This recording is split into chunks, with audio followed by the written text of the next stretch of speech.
Hello बच्चों। तो आज के इस वीडियो में हम पढ़ने वाले हैं क्लास 12th फिजिक्स का जो चैप्टर नंबर 3 है, जिसका नाम है विद्युत धारा के बहुविकल्पीय प्रश्नों को पढ़ेंगे, मतलब ऑब्जेक्टिव टाइप क्वेश्चन। और ये क्वेश्चन ऐसे वैसे नहीं है, सारे क्वेश्चन मोस्ट इंपॉर्टेंट है, जिनको मैं चुन चुन कर आपके लिए लेकर आया हूं। और इनमें से जिन क्वेश्चन के आंसर आपको आते हैं तो कमेंट बॉक्स आपके लिए खुला है, आप कमेंट करके बताइएगा। सो मैं हूं श्रीधर आचार्य।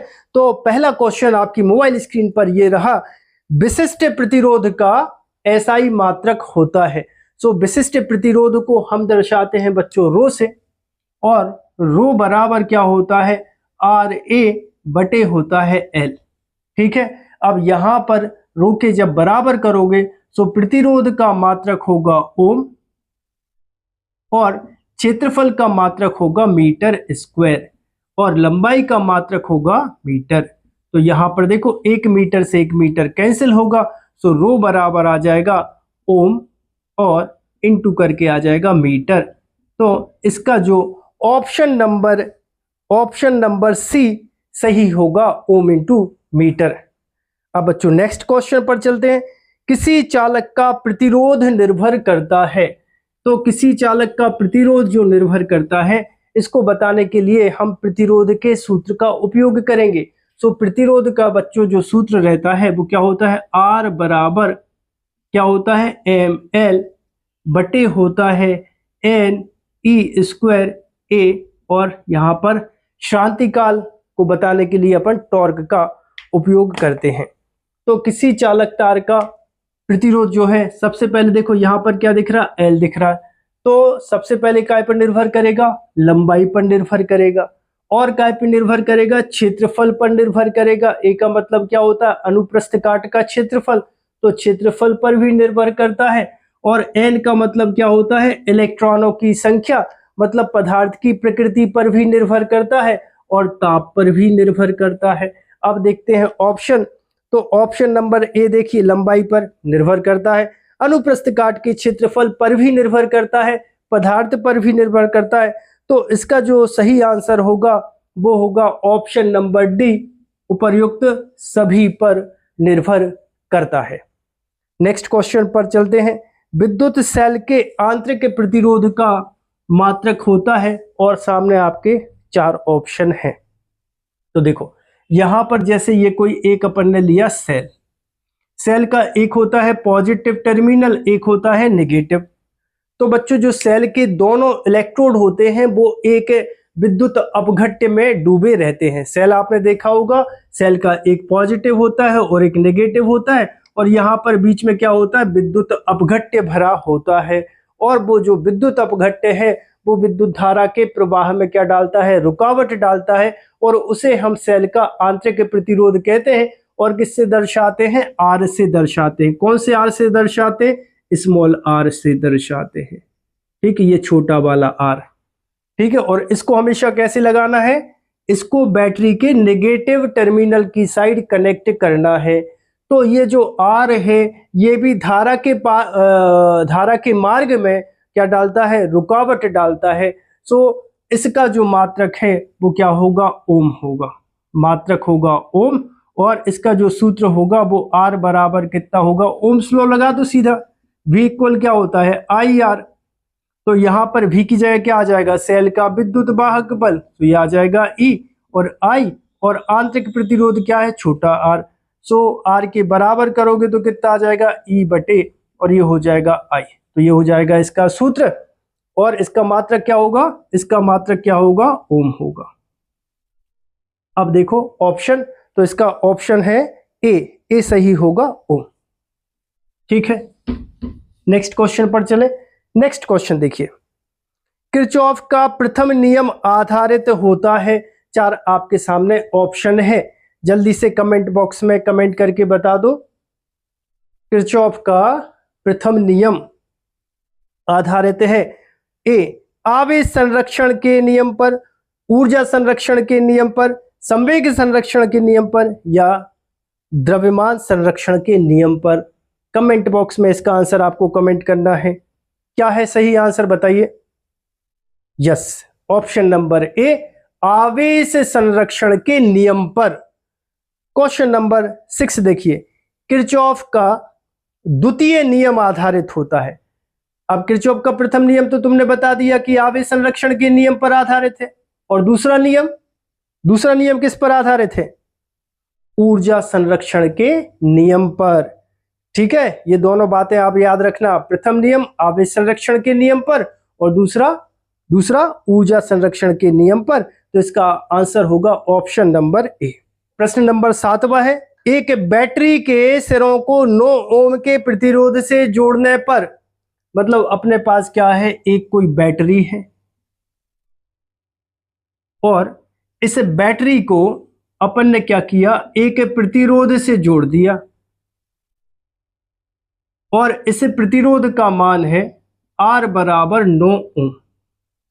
ठीक, अब इसके बाद क्या कह रहा है, प्रतिरोध से जुड़ने पर उसका विभवांतर, मतलब पहले जो विद्युत वाहक बल E बराबर देके रखा है, वो देके रखा है 40 वोल्ट। 40 वोल्ट की बैटरी है। ठीक है, 40 वोल्ट से 30 वोल्ट रह जाता है, मतलब ये 40 वोल्ट की जब बैटरी लगाई तो यहां पर जो विभवांतर बना वो बना कितना, 30 वोल्ट बना। तो विभवांतर मतलब भी बराबर कितना, 30 वोल्ट का विभवांतर बना। ठीक है, तब बैटरी का आंतरिक प्रतिरोध ज्ञात कीजिए। ये जो बैटरी है इसका जो आंतरिक प्रतिरोध होगा, छोटा वाला R जो है, वो कितना होगा ये हमें बताना है। तो बच्चों, सेल के आंतरिक प्रतिरोध का जो सूत्र होता है वो होता है R बराबर कैपिटल R ब्रैकेट E बटे V माइनस होगा 1। सो R बराबर कैपिटल R कितना दिया अपन को, 9 ओम दिया है, तो यहां पर 9 आ जाएगा। विद्युत वाहक बल कितना है, 40 वोल्ट है, और जो परिपथ में वोल्टेज दे रहा है वो 30 वोल्ट दे रहा है। लिखा है ना, 40 वोल्ट से 30 वोल्ट रह जाता है, ऐसा प्रश्न में लिखा है। माइनस कितना हो जाएगा 1, 0 से 0 क्या हो जाएगा, कैंसिल हो जाएगा। सो R बराबर कितना, 9। इसको अपन जब सॉल्व करेंगे तो 4/3 माइनस 1 हो गया, तो एलसीएम आ जाएगा कितना, 3, ऊपर आ जाएगा 4, माइनस कितना आ जाएगा, 3 आ जाएगा। तो R बराबर कितना हो जाएगा, 9। 4 में से 3 गया तो बचा 1 बटे कितना हो जाएगा, 3। सो 3 एकम 3, 3 तिया 9। सो बराबर आ जाएगा कितना, 3 ओम आंसर आ जाएगा। मतलब इस सेल का जो आंतरिक प्रतिरोध है वो 3 ओम है। क्या आप में से किसी का ये आंसर आया था? जल्दी बताइए किस किस का आंसर आया था। और इसका जो आंसर है वो होगा ऑप्शन नंबर बी। ठीक है, ऑप्शन नंबर बी सही होगा। नेक्स्ट क्वेश्चन की बात करते हैं बच्चों। क्वेश्चन नंबर 8 पे आ जाइए। विद्युत वाहक बल का मात्रक होता है। तो विद्युत वाहक बल का मात्रक क्या होता है, ये तो बच्चों वाला खेल है, सभी को पता होगा कि विद्युत वाहक बल का मात्रक क्या होता है। जल्दी से बता दो, ये तो बिल्कुल उस टाइप का प्रश्न है। अगर तुम ये बता दो कि मेरे थैले में कितने आम हैं, तो 10 के 10 तुम्हें दे दूंगा इस टाइप का बिल्कुल इजी क्वेश्चन है। तो विद्युत वाहक बल का मात्रक होता है वोल्ट। तो विद्युत वाहक बल को हम E से दर्शाते हैं और E बराबर होता है W/Q। तो कार्य का मात्रक होगा जूल और आवेश का मात्रक होगा कूलम, और इसको बोलते हैं वोल्ट। ठीक, तो ऑप्शन नंबर बी इसका सही होगा, वोल्ट। ओके, नेक्स्ट क्वेश्चन पर चलते हैं। 9वें नंबर के क्वेश्चन पे आ गए हैं अपन, और 9वें नंबर का क्वेश्चन अपन से बोल रहा है, ताप बढ़ाने पर अर्धचालक का प्रतिरोध क्या होगा। बच्चों, कोई भी अर्धचालक का अगर तुम ताप बढ़ाओगे तो चालकता बढ़ती है, प्रतिरोध घटता है। ध्यान से सुनो, कोई भी अर्धचालक मतलब जैसे जर्मेनियम, जैसे सिलिकॉन, जैसे कार्बन, तो इन सब का अगर तुम ताप बढ़ाओगे तो चालकता बढ़ेगी, विद्युत धारा का प्रवाह होगा, और प्रतिरोध का मान क्या होगा, कम हो जाएगा, घट जाएगा। तो इसका सही आंसर होगा option number B. Option number B घटता है। क्लियर है? चलो नेक्स्ट क्वेश्चन पे चले। क्वेश्चन नंबर 10 पे आ गए अपन। क्वेश्चन नंबर 10 है, धातुओं में विद्युत धारा का प्रवाह किसके कारण होता है। इसका आंसर आपको बताना है। धातुओं में विद्युत धारा का प्रवाह किसके कारण होता है? सर, किसके कारण होता है? प्रोटॉन, न्यूट्रॉन या मुक्त इलेक्ट्रॉनों के कारण। तो इसका सही आंसर होगा ऑप्शन नंबर सी, मुक्त इलेक्ट्रॉनों के प्रवाह के कारण ही विद्युत धारा का प्रवाह होता है।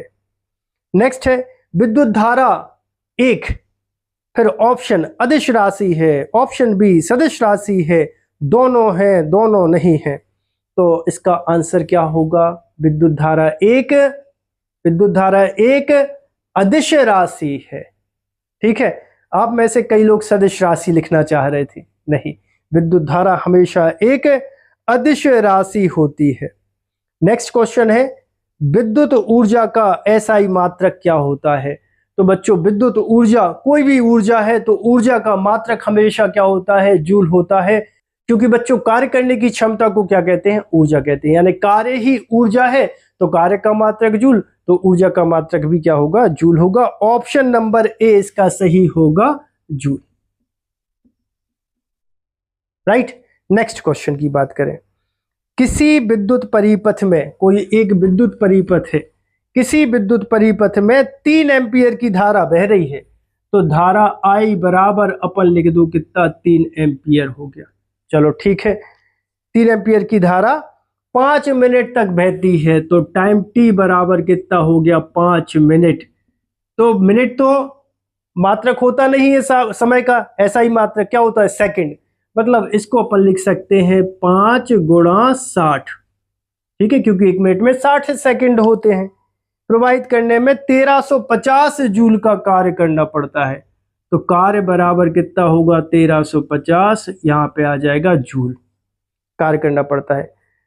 तो परिपथ में प्रयुक्त विद्युत वाहक बल का मान ज्ञात करो, मतलब हमें विद्युत वाहक बल ज्ञात करना है। अब विद्युत वाहक बल का जो सूत्र होता है वो क्या होता है? E बराबर W बटे होता है Q, और Q बराबर होता है, मतलब Q माने आवेश, आवेश बराबर होता है धारा गुणित होगा समय।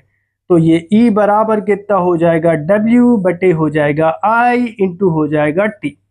तो E बराबर कितना हो जाएगा? W अपन को देके रखा है 1350, तो 1350 बटे I दे के रखा है अपन को 3, फिर समय दे के रखा है अपन को 5 गुणा 60, तो ये 5 गुणा कितना हो जाएगा? 60 हो जाएगा, 0 0 हो जाएगा कैंसिल, और यहाँ पर देखो 3 5 15 छक्का 90, मतलब हो जाएगा 135 बटे हो जाएगा कितना? 90 हो जाएगा। ठीक है, सो 90 को अपन लिख सकते हैं 90 गुणित 10, 9 का दुनिया पढ़ो, 9 एकम 9, 9 एकम 9, तो 13 में से 9 गए तो कितना बचा? 4, तो हो गया 45, तो 9 पन्ना 45, 45, और सो ये कितना हो गया?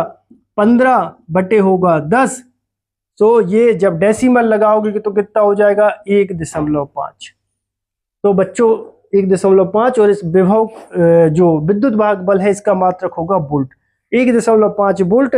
सो आंसर नंबर इसका ए सही होगा, ऑप्शन नंबर ए करेक्ट होगा। चलो बच्चों नेक्स्ट क्वेश्चन की बात करें, मीटर ब्रिज किस सिद्धांत पर कार्य करता है? मीटर ब्रिज बोल सकते हैं, मीटर सेतु बोल सकते हैं। जब आपके प्रैक्टिकल एग्जाम होंगे तो आपने लैब में मीटर सेतु या मीटर ब्रिज देखा होगा, तो वो किस सिद्धांत पर आधारित होता है? तो इसका आंसर है व्हीटस्टोन सेतु या व्हीटस्टोन ब्रिज के सिद्धांत पर आधारित होता है मीटर ब्रिज। तो इसका सही आंसर होगा option number A, metre bridge Wheatstone सेतु के सिद्धांत पर आधारित है। नेक्स्ट है 15वां क्वेश्चन, व्हीटस्टोन ब्रिज संतुलन की अवस्था में धारा मापी में, जब बच्चों जो व्हीटस्टोन ब्रिज होता है, आप याद करो व्हीटस्टोन इस टाइप से बनता था, यहां पे लगा रहता था धारा मापी, ठीक, एक प्रतिरोध यहां पे लगा रहता था P, यहां पे Q, यहां पे R, और यहां पर लगा रहता था S, और ऐसे लगा रहती थी बैटरी, और यहां पर लगी रहती थी कुंजी। तो पूछ रहा है कि संतुलन की स्थिति में धारा मापी में से कितनी धारा प्रवाहित होती थी? तो इसका सही आंसर है 0, शून्य धारा। तो ऑप्शन नंबर इसका ए सही होगा। ठीक है, शून्य धारा प्रवाहित होगी धारा मापी में से। चलिए नेक्स्ट क्वेश्चन की बात करें, क्वेश्चन नंबर 16 है, किसी चालक की प्रतिरोधकता निर्भर करती है।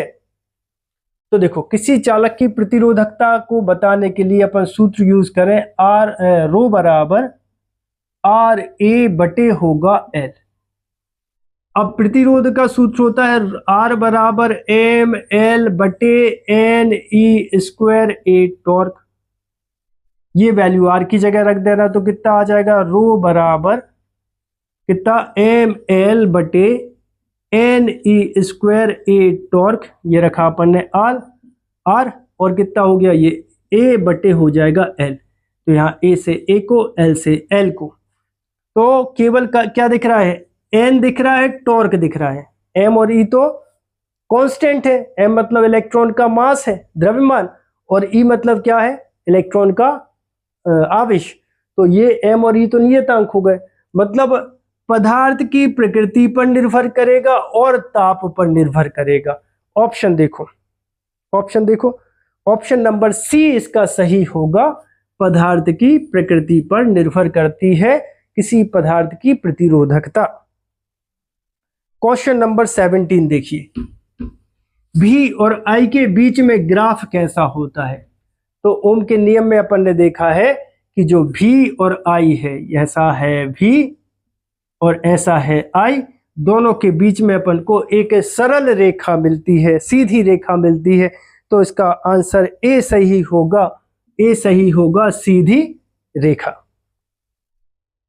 क्वेश्चन नंबर 18 देखिए, निम्न में से विद्युत का सर्वाधिक सुचालक है। तो बच्चों, सर्वाधिक सुचालक होता है चांदी। तो ऑप्शन नंबर सी सही होगा। क्या सही होगा, ऑप्शन नंबर सी, चांदी विद्युत का सर्वोत्तम चालक होता है।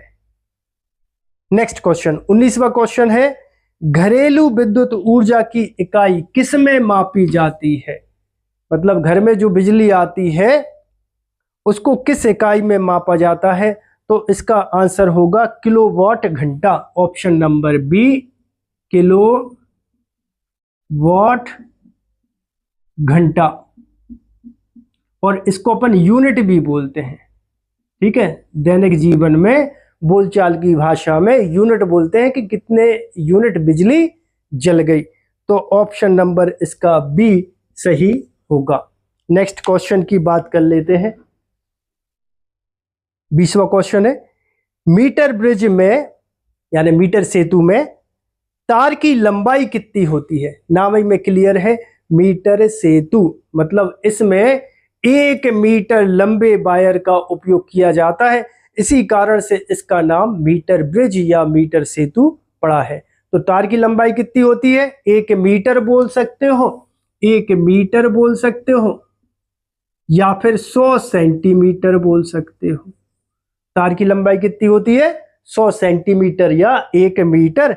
तो इसका जो ऑप्शन नंबर सी है वो सही होगा, 100 सेंटीमीटर। क्वेश्चन नंबर 21वां देखिए, प्रतिरोधकता का विमीय सूत्र क्या होता है। चलो निकालें इसको अपन, प्रतिरोधकता का विमीय सूत्र। तो प्रतिरोधकता रो बराबर आर ए बटे होगा एल, ये सूत्र हो गया। ठीक है, या फिर एक काम करो, प्रतिरोधकता का मात्रक क्या होता है, ओम, इंटू कितना होता है, मीटर। तो मीटर का तो अपन एल रख देंगे, मीटर माने लेंथ, ओम मतलब क्या होता है, प्रतिरोध। तो प्रतिरोध का जो सूत्र होता है आर बराबर होता है भी बटे आई। अब यहां पर भी का निकाल लो, तो भी बराबर कितना होता है, डब्ल्यू बटे क्यू। तो डब्ल्यू का क्या होगा, M L two T minus two upon कितना हो जाएगा, 80। ठीक है, ये कार्य का विमीय सूत्र, ये आवेश का विमीय सूत्र। तो ये कितना हो जाएगा, ये हो जाएगा M L two T minus 3 A minus 1। किसका बन गया सर, ये बन गया विभव का। तो विभव को रखो यहां पर, तो बटे में कितना आई है, तो यहां पर आई का रखेंगे तो ए माइनस 2 हो जाएगा। तो यहां पर आ जाएगा रो बराबर M L two T minus 3 और ए माइनस 2 और इंटू करके एक एल। समझ गया क्या किया, यहाँ बी का रखा, यहाँ आई का रखा, तो ये आ गया। फिर इंटू करके कितना है L है। सो अब ये बन जाएगा ml3 t-3 a-2। ऑप्शन देखो इसका, ऑप्शन देखो ml3 t-3 a-2, option number ए इसका सही होगा। नेक्स्ट क्वेश्चन, निम्न में से कौन सा पदार्थ अर्धचालक है? तो अर्धचालक तो आप सभी जानते होंगे कौन कौन से पदार्थ होते हैं अर्धचालक। अर्धचालक मतलब क्या होता है, जैसे कार्बन हो गया, सिलिकॉन हो गया, जर्मेनियम हो गया। तो यहां देखो ऑप्शन में, ऑप्शन नंबर बी इसका सही होगा, जर्मेनियम। ठीक है, नेक्स्ट क्वेश्चन नंबर 23 पर आ गए हैं। ठीक है, अगर आप यहां तक आ गए हैं तो आप सभी को वीडियो कैसा लग रहा है कमेंट बॉक्स में कमेंट करके बताइएगा, और एक प्यारा सा छोटा सा एक लाइक कर दीजिए, लाइक का बटन होगा तो इससे मुझे क्या होगा, मोटिवेशन मिलेगा इसी टाइप के वीडियो को बनाने के लिए। यही आपकी क्या है, गुरु दक्षिणा है, क्योंकि यहाँ पर एजुकेशन मिलती है free of cost.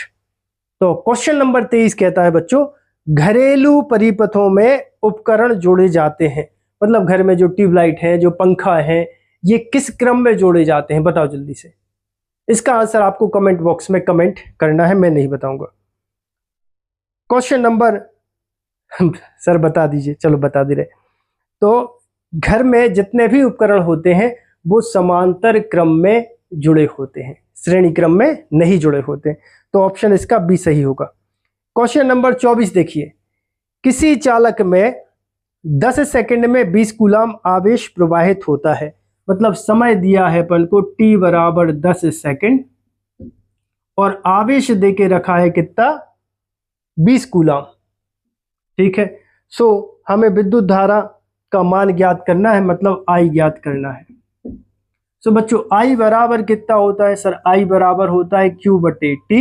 So I बराबर आवेश कितना है 20 है, और समय कितना है 10 है, एक जीरो से एक जीरो कैंसिल कर दो तो I बराबर आ जाएगा 2 एम्पियर। तो ऑप्शन नंबर सी इसका सही होगा, ऑप्शन नंबर सी इसका सही होगा। क्वेश्चन नंबर 25 पे आ जाइए, विद्युत धारा घनत्व का एसआई मात्रक बताइए। विद्युत धारा घनत्व का एसआई मात्रक बताइए। धारा घनत्व को किससे दर्शाते हैं सर, जे से दर्शाते हैं। जे बराबर कितना होता है, I/A होता है। आई का मात्रक क्या होता है सर, एम्पियर होता है, एम्पियर होता है। और क्षेत्रफल का मात्रक होता है मीटर स्क्वायर, तो इसका मात्रक क्या होगा, ampere per metre square. Option देखो, ऑप्शन नंबर सी इसका सही होगा, एम्पियर पर मीटर स्क्वायर। ठीक है बच्चा, चलो नेक्स्ट क्वेश्चन, विद्युत शक्ति का एसआई मात्रक बताइए। ठीक है, तो विद्युत शक्ति का एसआई मात्रक क्या होगा, वॉट होगा। कोई भी शक्ति है, शक्ति माने पावर, पावर माने वॉट, तो ऑप्शन नंबर इसका बी सही होगा। ठीक है, किसी चालक का ताप बढ़ाने पर उसका अनुगमन वेग हमेशा बढ़ जाता है।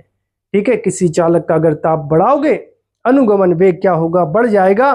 तो ऑप्शन नंबर ए इसका सही होगा, बढ़ जाएगा। ठीक है, नेक्स्ट पर आ जाओ, ए सही होगा। यदि किसी तार को खींचकर उसकी लंबाई को 4 गुना कर दिया जाए, ये बढ़िया क्वेश्चन है। एक तार को खींचकर उसकी लंबाई को 4 गुना कर दिया जाए तो उसका प्रतिरोध कितना होगा। तो बच्चा यहां देखो, क्या आपने ये सूत्र पढ़ा है, R directly proportional to L square. अब जब तुम R के बराबर करोगे तो सर यहां पर क्या आ जाएगा, एक कांस्टेंट आ जाएगा, ये L स्क्वायर हो जाएगा, ये 1 ये 1, ये क्या हो जाएगा, कांस्टेंट हो जाएगा। अब क्या किया, तार को अपन ने खींच दिया, तो अब जो प्रतिरोध है वो R2 है। के L1 का कितने गुना करना, कितना खींचना है अपन को, 4 गुना खींचना है, तो 4L1 क्या हो जाएगा, स्क्वायर हो जाएगा। अगर हम इसको R1 से R2 को भाग कर दें तो यहां पर देखो K से K कैंसिल हो जाएगा। ठीक है, तो कितना बचेगा, ये बचेगा R1/R2 बराबर L1 स्क्वायर बटे कितना, 4 का वर्ग 16, L स्क्वायर कैंसिल हो जाएगा। सो अब ये आ जाएगा कितना, इसको इधर लेके आ जाओ, इसको इधर लेके जाओ तो कितना आ जाएगा, R2 बराबर कितना हो जाएगा, R2 बराबर कितना हो जाएगा, R1 इंटू हो जाएगा 16। मतलब जो इसका प्रतिरोध है वो 16 गुना बढ़ जाएगा। तो इसका आंसर है ऑप्शन नंबर ए इसका सही होगा। क्वेश्चन नंबर 29 पर आ गए हैं। किसी चालक के अनुप्रस्थ काट का क्षेत्रफल कम करने पर उसका प्रतिरोध, मतलब क्या है, किसी चालक तार का जो अनुप्रस्थ काट का क्षेत्रफल है, क्या आपको ये बात पता है, R व्युत्क्रमानुपाती 1/A। अगर तुम A का मान बढ़ाओगे तो प्रतिरोध का मान कम होगा, और अगर A का मान कम करोगे तो प्रतिरोध का मान क्या होगा, बढ़ेगा। ऑप्शन देखो, अनुप्रस्थ काट का क्षेत्रफल क्या कर रहे, कम कर रहे, तो प्रतिरोध बढ़ेगा। तो ऑप्शन नंबर ए इसका क्या होगा, सही होगा। तो बच्चों क्वेश्चन नंबर 30 मतलब 30वां क्वेश्चन देखिए। सामर्थ्य 100 वाट एवं 400 वाट के दो बल्बों के प्रतिरोधों का अनुपात होगा यदि इनकी वोल्टता समान है। तो शक्ति का सूत्र होता है बच्चा P बराबर W/T। Yes sir. V बराबर कितना होता है, W/A होता है Q। तो W के बराबर करोगे तो कितना आ जाएगा सर, V इंटू Q हो जाएगा। ये W का मान W की जगह रखोगे तो कितना हो जाएगा, P बराबर V इंटू Q/, हो जाएगा T। अब आवेश बटे समय होता है धारा, तो कितना हो जाएगा, P बराबर V इंटू I। अब बच्चों ओम का नियम कहता है कि I बराबर होगा V/R के। जब ये मान तुम I की जगह रखोगे तो ये आ जाएगा P बराबर V इंटू V/, हो जाएगा R। V का V में गुणा करोगे तो कितना हो जाएगा, V² हो जाएगा। और शक्ति का ये सूत्र जब तुम पहले बल्ब के लिए लगाओगे तो P1 यहां पे आ जाएगा R1। वोल्टता तो समान है तो V को V1 मत लिखना। दूसरे बल्ब के लिए जब तुम यही सूत्र लगाओगे तो P2 बराबर V²/, हो जाएगा R2। समीकरण 1, समीकरण 2। तो तुम्हें क्या करना है, P1/, हो जाएगा P2।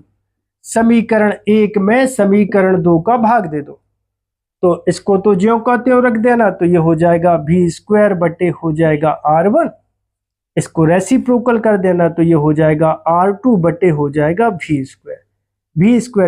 कैंसिल कर देना, तब ये आ जाएगा P1 प्रथम स्थिति में बल्ब की सामर्थ्य दी है 100 और दूसरा बल्ब है उसकी सामर्थ्य है 400, बराबर कितना हो जाएगा, R2/, हो जाएगा R1।